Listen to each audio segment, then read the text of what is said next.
surprise, take me so high, jumping those dives, surfing the crowd. Oh, said I gotta be the man. देखा तो ये जाना सनम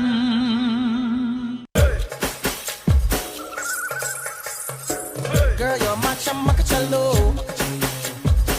Where you go, girl, I'm gonna follow. What you want, girl, just let me know. You could be my chamacacello.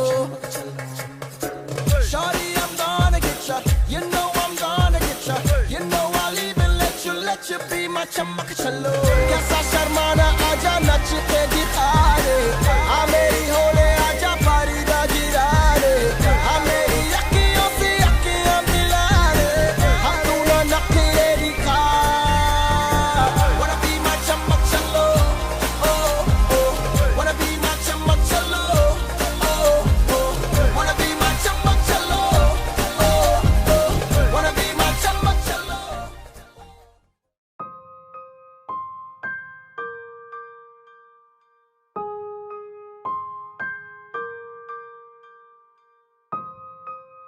Domestic violence can happen to anyone at any time in their lives, but there are certain men around that cannot speak about the violence that they see. There are some men that they have been burned, they have been stabbed, they have not been fed, they have just been at their worst time in their lives by someone that they thought they loved, their partner. And they're not able to speak about it. In this day and age where there are so many equal rights and equal opportunities, a problem that still faces us is domestic violence towards men and how they find it hard to speak about it. 40% of victims of domestic violence are male, but only 20% of these people can come forward and actually tell their story. In a day and age, because they feel it's hard to speak to someone, they cannot even speak to the people they love, their own family.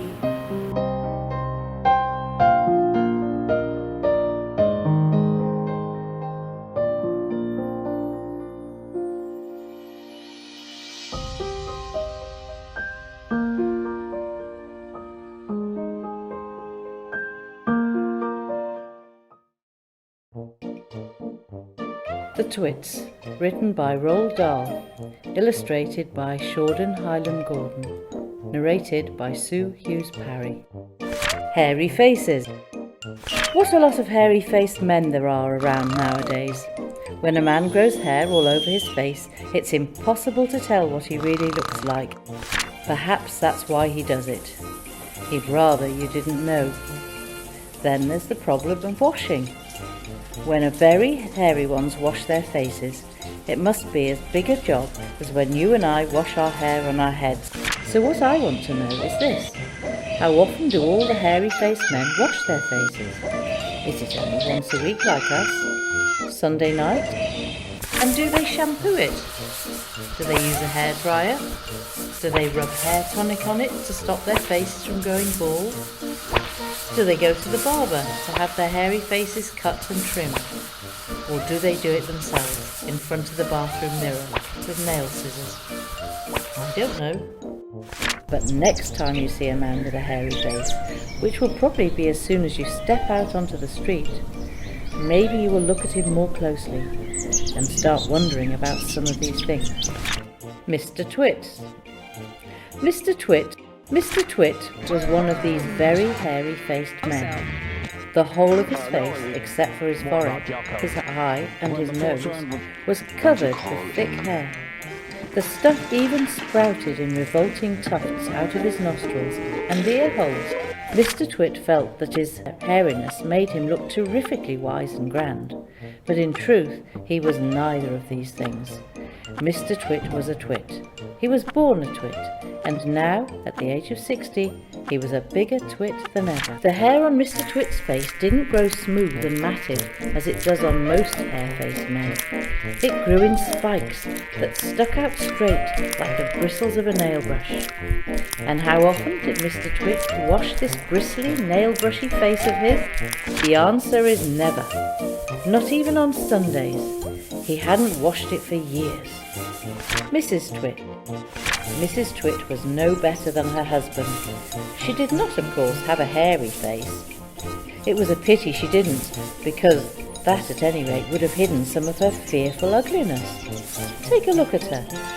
Seen an uglier face than that? I doubt it. But the funny thing is that Mrs. Twit wasn't born ugly. She'd had quite a nice face when she was young. The ugliness had grown upon her, year by year as she got older. Why would that happen? I'll tell you why. If a person has ugly thoughts, it begins to show on the face. And when that person has ugly thoughts every day, every week, every year, the face gets uglier and uglier, until it gets so ugly you can hardly bear to look at it. Nothing shone out of Mrs. Twit's face. Her right hand she carried a walking stick. She used to tell people that this was because she had warts growing on the sole of her left foot and walking was painful. But the real reason she carried a stick was so that she could hit things with it. Things like dogs, cats, and small children. Mrs. Twit had a glass eye that was always looking the other way. End of chapter 1.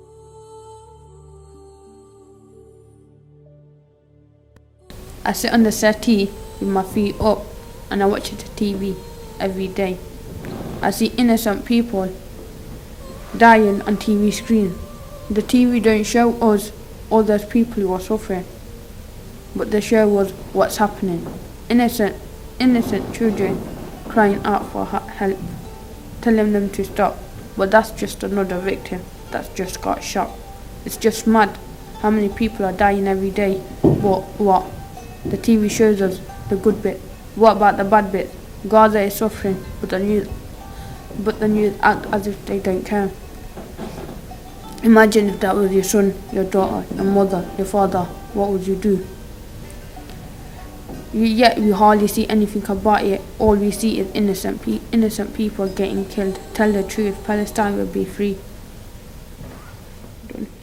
Due to some argument or some Instagram beef or just arguments about money or what people have done in the past. A lot of kids are losing their lives, and because they're scared to lose their life, they are carrying their knives and stabbing each other. The government is doing nothing but just sitting on the chairs and just watching the news as kids die every single day from ages 13 all the way to 20s and all the way to their 30s. Kids who are in year 7 all the way to year 11 go carrying knives to school because they're scared that they'll get either hit or beaten up while they're actually trying to get education.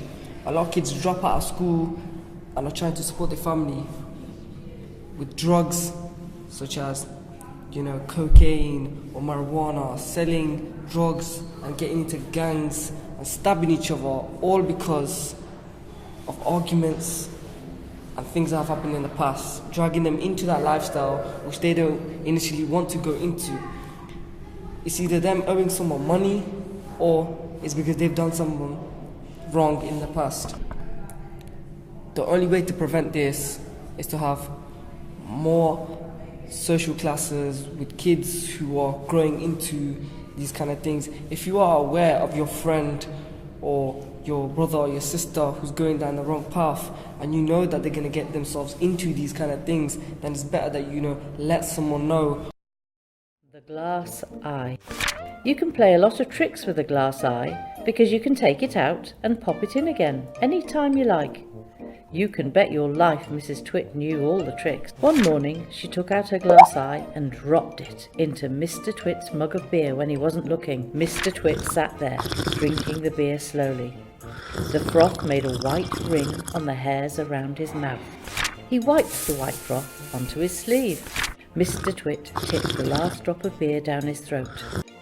He caught sight of Mrs. Twit's awful glass eyes staring up at him. It made him jump. The frog. To pay her back for the glass eye in his beer, Mr. Twit decided he would put a frog in Mrs. Twit's bed. He caught a big one down by the pond and carried it back secretly in a box. That night, when Mrs. Twit was in the bathroom getting ready for bed, Mr. Twit slipped the frog between her sheets. Then he got into his own bed and waited for the fun to begin. Mrs. Twit came back and climbed into her bed and put out the light. She lay there in the dark, scratching her tummy. Her tummy was itching. Dirty old hags like her always have itchy tummies.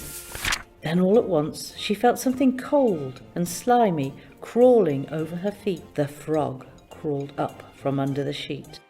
The frog had just jumped onto her face. This is not a nice thing to happen to anyone in bed at night. She screamed. Mrs. Twit leapt out of the bed and flew downstairs and spent the night on the sofa, and the frog went to sleep on her pillow. End of chapter 2. Where someone gets targeted by a group of people. Bullying is when someone is picked on for whether they are a certain belief, religion, skin colour, or maybe just because they are different to others. Bullied where my lunch money has been taken off me and really, not feel like I'm the same anymore in classrooms. Maybe because they have something going on behind closed doors that, they don't want others to, maybe like it's a way of them to vent their anger out on other people. Telling the teachers and all, it's like, you can do that, but then, it doesn't really stop there. Like, at some point you gotta stand up for yourself, so.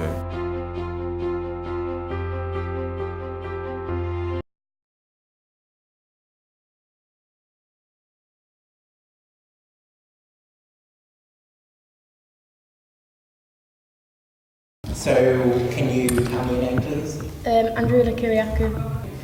Like, what is it about dance that appeals to you? I've done dance since I was a kid, and I've always found it like I'm not a very academic person. I like it to be like I learn physically and do things physically, and I can express myself through dance as well. So, I had a lot of issues when I was younger. I could, with making friends and that. I was very antisocial, and I'd just be in my own little space. So is it fair to say that dancing is making you become more extroverted more than introverted? Yeah, it like transforms you as a person. It makes you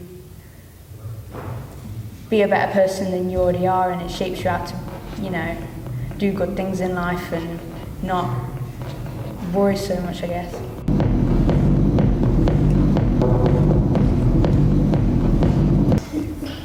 Okay, would you two like to tell me how you got into dancing? I started when I was 4, and I started just doing ballet, and then I kind of realised at quite a young age that school just wasn't for me, like anything else wasn't for me. Do you find that you are more yourself when you're dancing than when you're not dancing? Yeah. I'd say for me, I really struggle just talking to people and having a conversation and keeping it going and stuff. And I get really anxious in situations, so dance is a way for me to say exactly how I feel without saying anything.